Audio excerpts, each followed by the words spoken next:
Uttar Pradesh Moradabad ticket बंटवारे में सपा की खिंचाई कर मुस्लिम वोटरों को साथ गई मायावती। लोकसभा टिकट बंटवारे को लेकर भाजपा सुप्रीमो मायावती ने आज मुरादाबाद में मंच से सपा की जमकर खिंचाई करते हुए कहा कि सपा ने यहाँ क्या किया है कि जहाँ पर मुस्लिम आबादी ज़्यादा है वहाँ हिंदू को टिकट दे दिया। आप देख लीजिए, यहाँ मुस्लिम आबादी ज़्यादा है लेकिन किसी मुस्लिम को टिकट ना देकर हिंदू को दे दिया। सपा का यही कल्चर रहा है। मैं आप सबको बताना चाहती हूँ कि सपा करती क्या है। मुस्लिम बाहुल्य इलाकों में हिंदू को और हिंदू इलाकों में मुस्लिम को टिकट देती है, लेकिन टिकट बंटवारे में हमारी पार्टी ऐसा नहीं करती है। सबको उनका हक देती है, पूरा मौका देती है। और मैं आपको कहना चाहती हूँ, यहाँ सामने की तरफ बैठे लोगों को कहती हूँ कि पिछले चुनाव की तरह ही आप लोग यहाँ बेटर रिजल्ट लाएंगे। दरअसल वो आज अपने कैंडिडेट इरफान सैफी के समर्थन में लाइन पार स्थित रामलीला ग्राउंड पर जनसभा को संबोधित करने पहुंची थीं। मायावती भाजपा सुप्रीमो मंच से बोलते हुए मुरादाबाद से अपने सहयोगी कैमरामैन सुमित राणा के साथ श्रीपाल सिंह राणा की रिपोर्ट।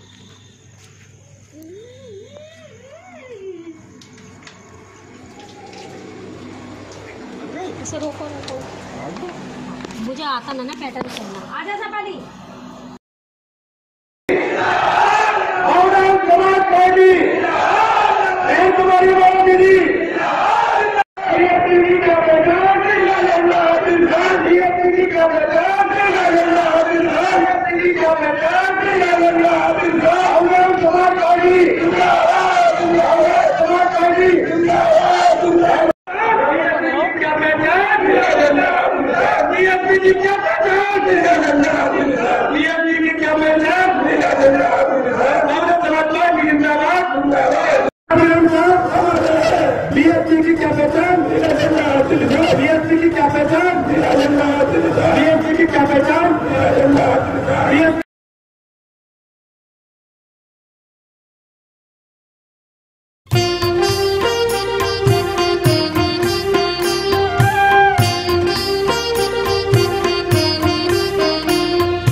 जताते हुए अपने पश्चिम उत्तर प्रदेश के प्रभारी जिन्होंने देश के कोने कोने में काम किया है, माननीय शमशुद्दीन राइन साहब, यहाँ के प्रत्याशी हमारे मंडल के कोऑर्डिनेटर भाई रणविजय सिंह जी, बड़े भाई इस मंडल के कोऑर्डिनेटर विजय सिंह जी, यहाँ के प्रत्याशी इरफान भाई, मुरादाबाद के संभल के प्रत्याशी शौकत अली जी, अमरोहा के प्रत्याशी चौधरी मुजाहिद हुसैन जी, इस जिले के जिलाध्यक्ष सुनील जी, हमारे साथी निर्मल सागर जी, नेता संभल के हमारे साथी मित्र नेता छिद्दा जी और मंच पर उपस्थित सभी महानुभाव, सामने बैठे मेरे सभी वरिष्ठ नेतागण, सभी कार्यकर्ता बंधुओं, साथियों, मित्रों, बहनों, आज ये लोकसभा चुनाव का आगाज हो रहा है और ये लोकसभा का चुनाव साधारण चुनाव नहीं है, ये देश की विशाल दशा तय करेगा।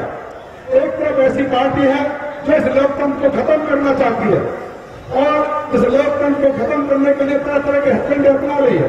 जब भारतीय जनता पार्टी सत्ता में आई थी 14 में तो 21 लाख करोड़ से बढ़कर 31 लाख करोड़ कर्ज था और आज 5 लाख करोड़ देश पे कर्ज हो गया है और देश के संसाधनों को चुन चुन के बेचा जा रहा है और ये के बाहर बेचा जा रहा है। विशाखापट्टनम की स्टील कंपनी जो जिसकी बाजारी कीमत लगभग 8 लाख करोड़ है, 16,000 करोड़ की अपने मित्र अंबानी को दे दी गई, कोल इंडिया कोयले के भाव बेच दी गई, तेल कंपनियां बेच दी गई, रेलवे बेच दिया गया और ऐसे नहीं बेचा जा रहा। सोची समझी साजिश के तहत इस देश के संसाधनों पर अपने मित्रों का कब्जा कराए देश को पंगु करने का काम किया जा रहा है। तो आपको सोचना पड़ेगा, रोजगार खत्म किए जा रहे हैं, कोई सरकारी संस्थान बचेगा नहीं तो युवाओं को रोजगार मिलेगा नहीं। पहले पटेल ने सरकारीकरण किया, ये कहते हैं पटेल को मानते हैं, तो आज पटेल को मानते तो निजीकरण का काम नहीं करते, ये देश को गिरवी रखने का काम नहीं करते। तो फैसला आपके हाथ में है, ये देश को बचाना है, लोकतंत्र को बचाना है, संविधान को बचाना है। तो उत्तर प्रदेश में केवल एक ही मात्र विकल्प है, बहन जी बहुजन समाज पार्टी और बहन सभी सम्मानित मंचासी और मेरे प्यारे भाई बहनों, आदाब, अस्सलाम वालेकुम। आज आपको जैसे पता है कि यहाँ पर हम 2024 के लोकसभा चुनाव के लिए यहाँ पर आए हैं और आप सबने पिछली सरकारों में देखा है कि किस तरीके से हमारी आवाजों को दबाया गया है और हमारी आवाजों को कुचल दिया गया है।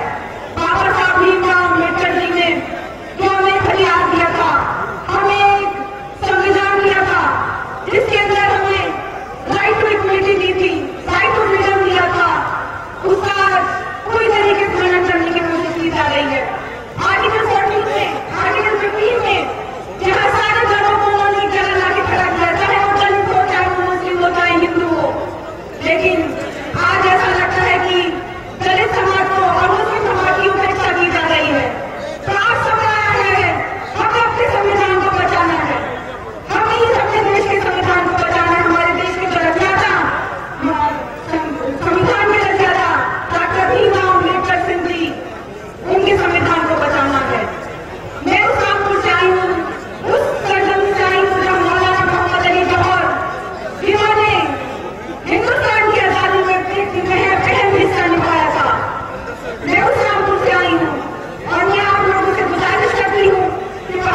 राष्ट्रीय अध्यक्ष, देश के सबसे बड़े प्रदेश उत्तर प्रदेश की 4 बार मुख्यमंत्री रही, दलितों, पिछड़ों, अकलियतों के साथ साथ सर्व समाज की नेता, हमारी नेता बहन जी हमारे बीच में आ चुकी है। हम उनका इस्तेमाल करते हैं, स्वागत करते हैं, खैरमता करते हैं, जोरदार ताली बजाकर स्वागत करते हैं। हम आपसे जो हमारे बीच में हमारी नेता आई उनका स्वागत करते हैं। मैं भाई साहब खां से, मैं सेना खां से और विजय सिंह जी से सभी के साथ मैं गुजारिश करता हूँ कि सुनने का मुकुट है। अभी लोग आ रहे हैं हमारे औरत अली विधायक जी भी वो स्वागत बहन जी का करना चाह रहे हैं। ये सेना खान जी हैं, जोरदार ताली बजाकर स्वागत। कांग्रेस समाज पार्टी जिंदाबाद, कांग्रेस समाज पार्टी जिंदाबाद, कांग्रेस समाज पार्टी जिंदाबाद। एनडीए संघर्ष करो, एनडीए आगे बढ़ो, बीएसपी की क्या पहचान, बीएसपी की क्या पहचान।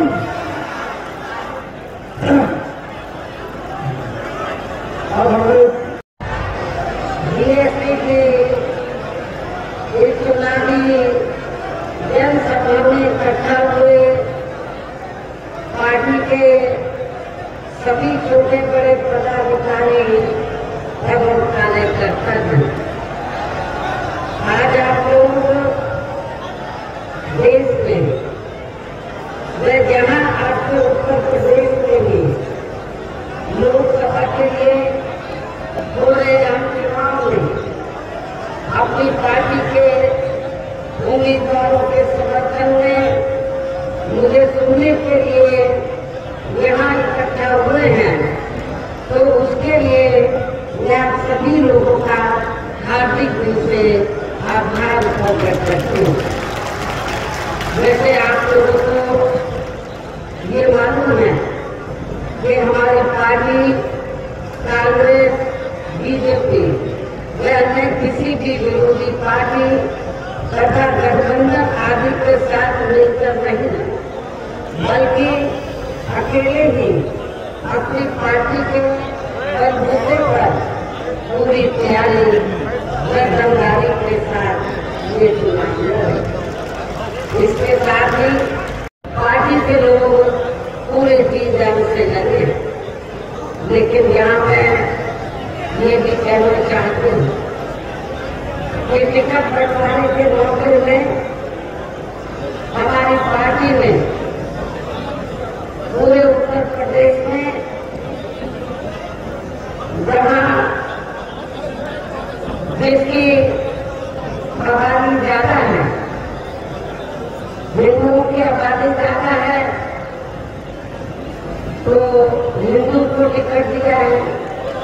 मुस्लिम समाज की आबादी ज्यादा है तो मुस्लिम समाज को टिकट दिया। इसका ध्यान रखो, ये बार बार कोई नहीं लेकिन कैमरे पर आपके मुरादाबाद वही दूसरी तरफ समाजवादी पार्टी ने क्या किया है कि जहाँ पर मुस्लिम आबादी ज्यादा है वहाँ हिंदू को टिकट दे रही है।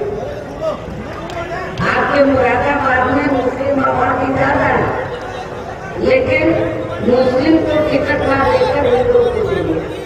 सपा का यही कल्चर रहा है।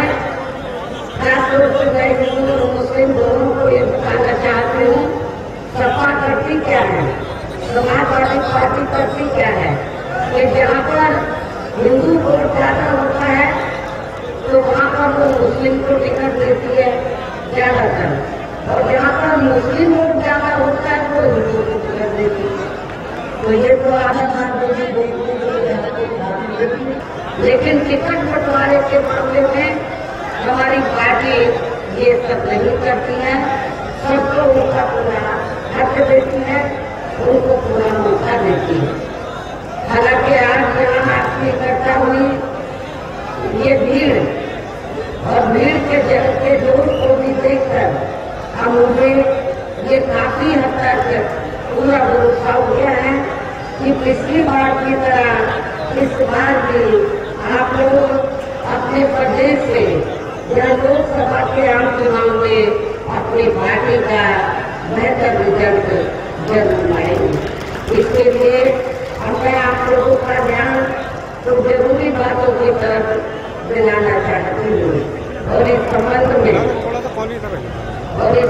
में मैं विशेषकर कांग्रेस, बीजेपी व इनके अन्य सभी सहयोगी दलों के बारे में ये कहना चाहूंगी कि आजादी के बाद शुरू में केंद्र व देश के काफी राज्यों में भी ज्यादातर सत्ता यहाँ कांग्रेस पार्टी के ही हाथों में केंद्रित रही है, किंतु इनकी अधिकांश मामलों में रही गलत नीतियों एवं गलत कार्य प्रणाली आदि की वजह से ही फिर इस पार्टी को केंद्र व काफी राज्यों की भी सत्ता से भाग लेना पड़ा है तथा यही स्थिति इनके सहयोगी पार्टियों की भी बनी रही है, जिसके कारण ही फिर पिछले कुछ वर्षों से बीजेपी व इनके सहयोगी दल केंद्र एवं काफी राज्यों की भी सत्ता में काबिज हो गए हैं, लेकिन इनकी भी Bharatiya Janata party and company के लोगों की भी ज्यादातर रही जातिवादी, पूंजीवादी, संकीर्ण, सांप्रदायिक व द्वेषपूर्ण नीतियों एवं कार्य प्रणाली आदि से तथा इनके करने व करने में भी काफी अंतर होने की वजह से अब ऐसा लगता है कि इस बार ये पार्टी भी केंद्र की सत्ता में आसानी से वापस आने वाली नहीं, बशर्ते यदि ये चुनाव इस बार फ्री एंड फेयर होता है तथा आम चर्चा के मुताबिक वोटिंग मशीनों में भी कोई गड़बड़ी आदि नहीं की जाती है। और वैसे भी इस बार चुनाव में इनकी कोई भी पुरानी एवं नई चल रही नाटकबाजी, जुमलेबाजी व गारंटी आदि काम में आने वाली नहीं, क्योंकि अब देश की जनता काफी हद तक इस बात को समझ चुकी है कि इनकी पार्टी में अब तक देश के विशेषकर गरीबों, कमजोर तबकों, मध्यम वर्गों एवं अन्य मेहनतकश लोगों को जो इन्हें अच्छे दिन दिखाने के असंख्य और लोगों भरे वायदे किए हैं तथा अनेकों हवाई व ताजगी गारंटी भी दी है, तो उनका जमीनी हकीकत में अभी तक इन्होंने लगभग 1/4 हिस्सा भी कार्य पूरा नहीं किया है, बल्कि इनके स्थान पर इनका ज्यादातर समय व ताकत भी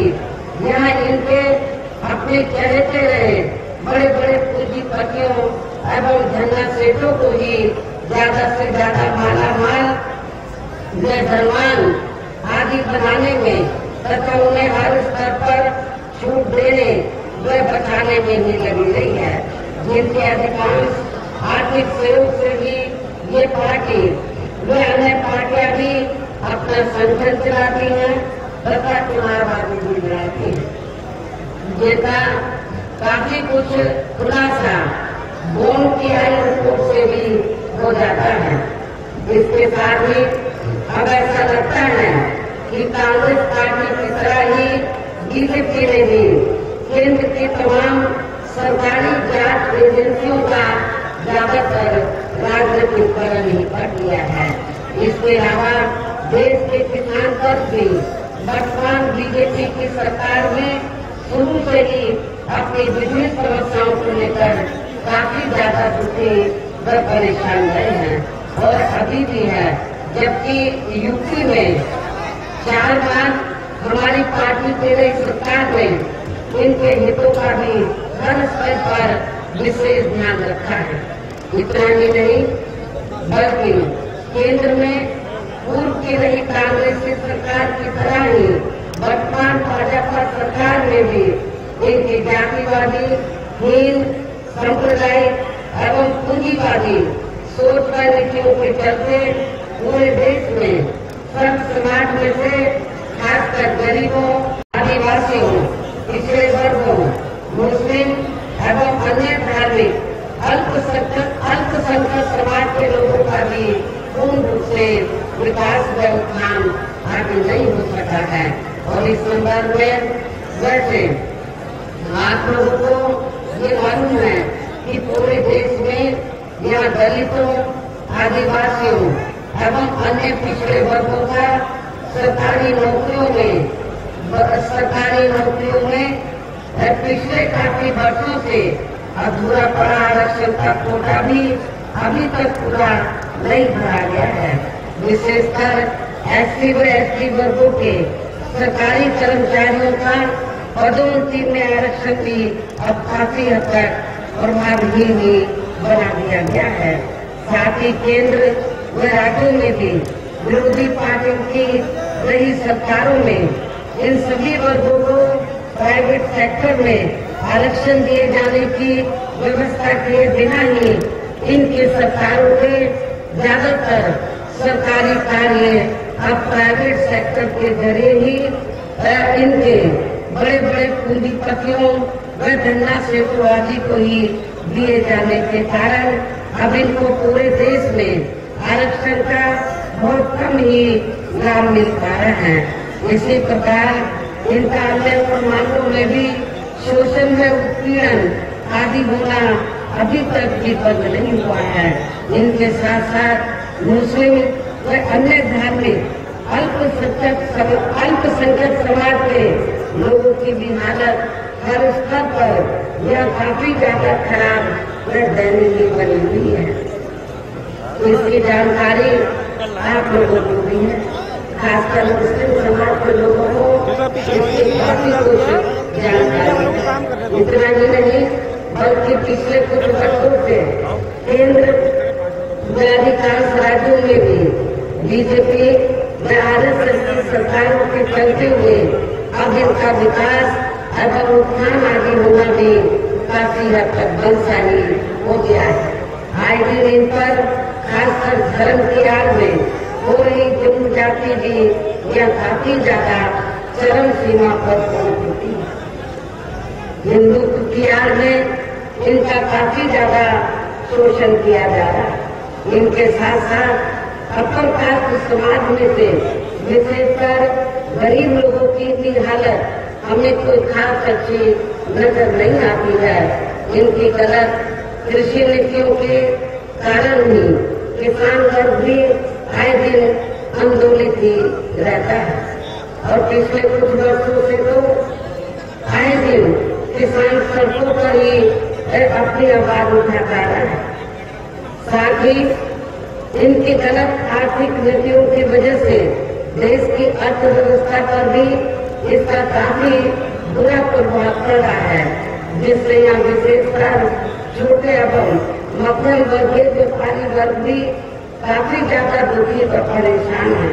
और अब केंद्र में पूर्व की रही सरकारों की तरह ही वर्तमान भाजपा सरकार में भी यहाँ पूरे देश में गरीबी, बेरोजगारी एवं महंगाई आदि भी काफी ज्यादा बढ़ रही है। देश में हर स्तर पर फैला भ्रष्टाचार भी अभी तक कम नहीं हुआ है, अर्थात काफी बढ़ा हुआ है। साथ ही अपने देश की सीमाएं भी अभी तक पूरे तौर से सुरक्षित नहीं है, ये भी बड़े चिंता की बात है। ऐसे में अब आप लोगों को देश में हो रहे लोकसभा चुनाव में कांग्रेस, बीजेपी व इनकी सहयोगी पार्टियों को भी केंद्र की सत्ता में आने से जरूर रोकना है। जिनकी गलत नीतियों व गलत कार्य प्रणाली आदि को आप लोग काफी हद तक आजमा चुके हैं। ऐसी स्थिति में अब ये विरोधी पार्टियां किस्म किस्म के साम, दाम, दंड भेद आदि अनेकों हथकंडे इस्तेमाल करके केंद्र की सत्ता में आने की पूरी कोशिश में लगी हैं, जिनसे अपनी पार्टी के लोगों को हर स्तर पर काफी ज्यादा सावधान रहना है। और इस मामले में विरोधी पार्टियां अपने अपने पक्ष में हवा बनाने के लिए खासकर मीडिया, ओपिनियन पोल व सर्वे आदि का जो बड़े पैमाने पर इस्तेमाल कर रही हैं, तो उनसे भी अपनी पार्टी के लोगों को बिल्कुल भी गुमराह नहीं होना है। इसके साथ ही विरोधी पार्टियों के विभिन्न रूपों में जारी किए गए इनके हवाई व प्रदूषण भरे चुनावी घोषणा पत्रों एवं वायदोवादी के बहकावे में भी अपनी पार्टी के लोगों को कतई नहीं आना है। जिन्हें ये पार्टियां चुनाव खत्म होने के बाद ज्यादातर अमल में नहीं लाती हैं और जिनपर से देश की जनता का अधिकांश विश्वास ही उठ गया है। यही खास वजह है कि हमारी पार्टी किसी भी चुनाव में अपनी पार्टी का कोई भी चुनावी घोषणा पत्र आदि जारी नहीं करती है। वैसे भी हमारी पार्टी किसी भी मामले में कहने में बहुत कम बल्कि कार्य करके दिखाने में ही ज्यादा विश्वास रखती है। और इस बात का सबसे बड़ा सबूत ये है कि उत्तर प्रदेश में 4 बार हमारी पार्टी के नेतृत्व में रही सरकार ने चुनाव में अपनी पार्टी के बिना कोई जारी किए गए चुनाव के घोषणा पत्र के ही प्रदेश में आम जनहित में काफी कुछ ऐतिहासिक कार्य करके दिखाए हैं, जिनके अब देश में अधिकांश पार्टियों की सरकारें काफी नकल भी कर रही हैं। जबकि इस मामले में हमारी पार्टी का ये कहना है कि यदि इन पार्टियों के स्थान पर केंद्र में हमें अपनी पार्टी की सरकार बनाने का मौका मिलता है, तो तब फिर हमारी पार्टी की बनी सरकार केंद्र में जहाँ अब तक रही सभी विरोधी पार्टियों की सरकारों की तरह केवल हवा हवाई व कागजी कार्य आदि नहीं करेगी, बल्कि उत्तर प्रदेश की तरह ही जमीनी हकीकत में वो कार्य करके दिखाएगी। और इस संदर्भ में खासकर मैं ये कहना चाहूंगी, केंद्र द्वारा देश में पिछले कुछ समय से अति गरीब परिवारों को अस्थायी तौर पर फ्री में जो थोड़ी सी खाद्य सामग्री दी जा रही है, वो ये स्थायी तौर पे नहीं है, अस्थायी तौर पर, तो उससे इनका स्थायी तौर पर बड़ा होने वाला नहीं है। और इतना ही नहीं, आप लोगों को मालूम है कि ऐसा करके तो भारतीय जनता पार्टी के लोग और आरएसएस के लोग, मुझे ये मालूम हुआ है, वो गांव-गांव में जाकर लोगों को यही कहते हैं, देखो बीजेपी की सरकार ने आपको फ्री में आपको खाद्य सामग्री दी है, आपको आटा दाल नमक दिया है, तो आपको नमक जरूर हलाल करना है और बीजेपी को वोट देना है। इस किस्म की बात करके तो जो गरीब लोग हैं उनको भड़काया जाता है, उनको गुमराह किया जाता है। जबकि गरीब लोगों को ये मालूम होना चाहिए कि जो कुछ वो दे रहे हैं तो वो आपके टैक्स के जरिए ही जो सरकार के पास पैसा जाता है उसी से ही दे रहे हैं। तो उसके सरकार का ये कहना कोई आसान नहीं है गरीब लोगों के लिए कि वो उनको नमक दाल और राशन दे रहे। ये आपका ही है, आपके टैक्स से ही ये सारा कुछ आपको दिया जा रहा है, लेकिन आप लोगों को इसके लिए गुमराह दिया जाता है। लेकिन इससे जो थोड़ी घनी खाद्य सामग्री आपको दी जाती है, तो इससे आपका स्थायी तौर पर भला होने वाला नहीं है। और वैसे भी इनकी देश में हर को काम देने से भी केवल दूर हो सकती है, जिसकी तरफ हमारी पार्टी की बड़ी सरकार विशेष ध्यान देगी। साथ ही देश में पिछले कुछ वर्षों से आए दिन बढ़ रही गरीबी, बेरोजगारी व महंगाई आदि से भी जनता बहुत ज्यादा दुखी व परेशान है, जिसे भी देश की आर्थिक नीतियों में तब्दीली करके जरूर दूर किया जाएगा। धर्म की दिहाड़ में पिछले कुछ वर्षों से, खास रूप से हिंदू की आड़ में पिछले कुछ वर्षों से खासकर मुस्लिम समाज के लोगों का जो इसकी भावना से जो इनका काफी ज्यादा शोषण व उत्पीड़न आदि किया जा रहा है, तो इसे भी जरूर रोका जाएगा। हमारी सरकार द्वारा इसे जरूर रोका जाएगा। ये सब हमने अपनी यूपी के रही सरकार में करके भी दिखाया है। इसके अलावा हमने यूपी में सर्व समाज में से गरीब एवं बेरोजगार लोगों को बेरोजगारी भत्ता आदि न देकर उन्हें बड़ी तादाद में रोटी रोजी के साधन भी उपलब्ध कराए हैं। जो अब ये कार्य भी अधिकांश झंडे भी पड़े हैं, जिनको फिर सरकार बनने पर प्राथमिकता दी जाएगी। कहने का तात्पर्य ये है कि देश में इस समय हो रहे लोकसभा चुनाव में विरोधी पार्टियों के जारी किए गए उनके हवा हवाई जो प्रलोभन हुए चुनावी घोषणा पत्रों आदि के बहकावे में अभियान खासकर देश के अति गरीबों, मजदूरों, बेरोजगारों एवं अन्य जरूरतमंद लोगों को बिल्कुल भी नहीं आना है।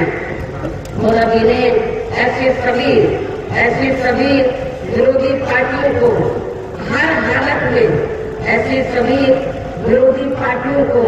हर हालत में केंद्र की सत्ता में आने से जरूर रोकना है।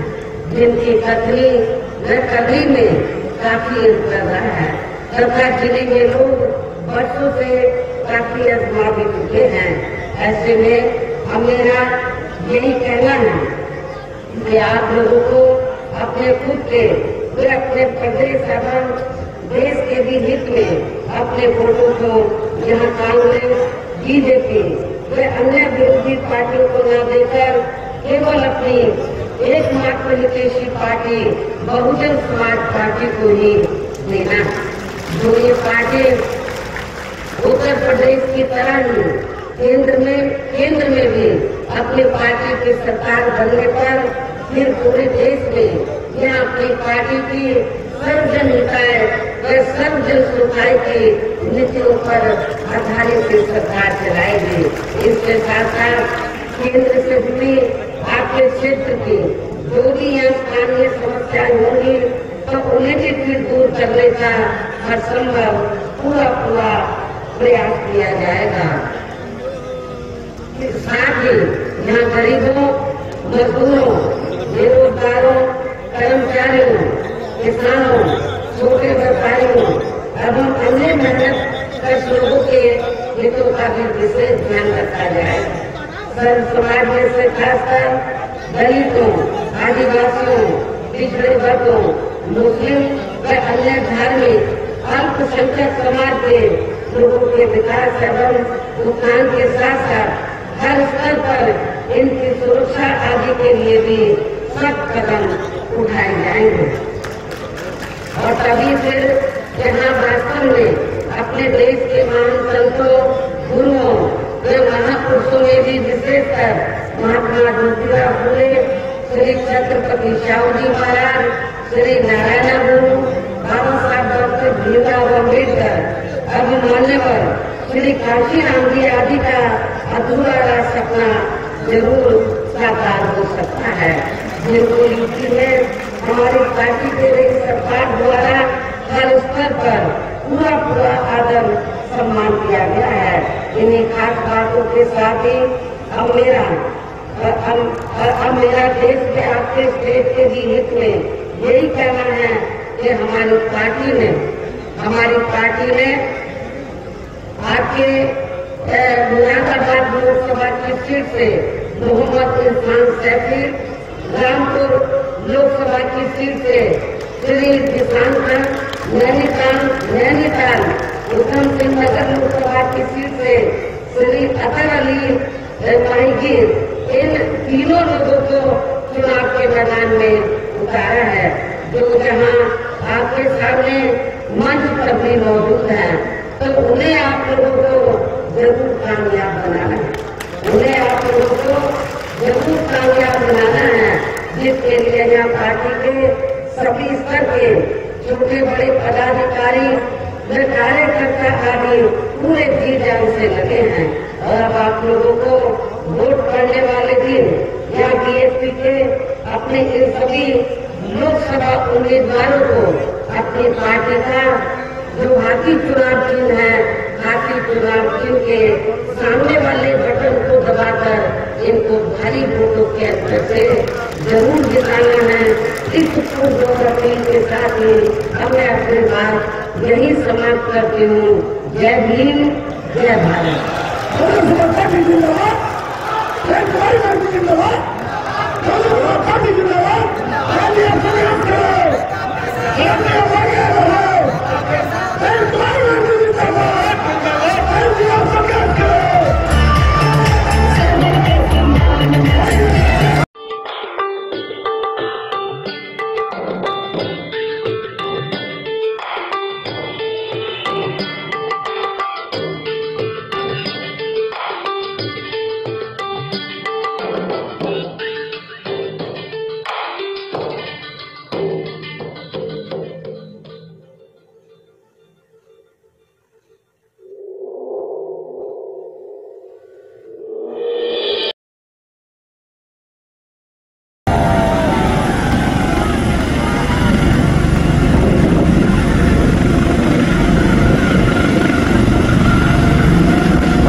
लगाओ लगाओ। जी भाई साहब, आपका शुभ नाम? मेरा नाम लोकमन सिंह है, बहुजन समाज पार्टी का चीफ कोऑर्डिनेटर हूँ। जैसा आज मायावती जी की यहाँ पर एक जनसभा हुई है, क्या कहना है आप?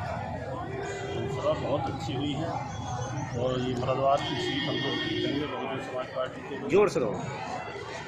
बहुजन समाज पार्टी की ये सीट जीती जाएगी क्योंकि यहाँ मुस्लिम और दलित गठबंधन हुआ है। एनडी ने जो है अन्य पार्टियों से समझौता न करके जनता से समझौता किया है और आपके बीच में प्रत्याशी को उतारा है। और हमारी जिम्मेदारी है, हम अपने प्रत्याशी को भारी बहुमत से ऐसे जिता के देंगे जिससे कि एनडी आने वाले टाइम में देश के प्रधानमंत्री बने तो वो आगे बढ़े। इंडिया गठबंधन कहता है कि मायावती ने बीजेपी से गठबंधन कर लिया है अंदर खाने, क्या कहना है? नहीं, एनडी ने जो है जनता से गठबंधन किया है, न कि किसी अन्य पार्टी से। जी, आपका शुभ नाम? आपका नाम? मेरा नाम जैसे कि आज यहाँ पर माया जी की जो है जनसभा हुई है, क्या कहना है आपका? विशाल समूह था यहाँ पे। आज बदलाव आप लोग देख रहे थे, वो आने वाली 19 तारीख को देखिए। जनता के लिए आपके मुद्दे क्या हैं? जनता के लिए मुद्दे बहन जी अभी बता के गई हैं सारे मुद्दे। आप बताइए। जितने मुद्दे वो लोग बता गई हैं। विकास का मुद्दा है और भाईचारे का मुद्दा है, सम्मान का मुद्दा है। काफी समय से एम्स की मांग चल रही थी जिसकी जमीन का लोकार्पण हो गया है और अभी तक कोई उसकी रूपरेखा तैयार नहीं हुई है, न कोई ब्लूप्रिंट तैयार हुआ है। इसके बारे में कुछ बताएंगे? ये तो जाहिर सी बात है, ये तो सरकार ही बता सकती है।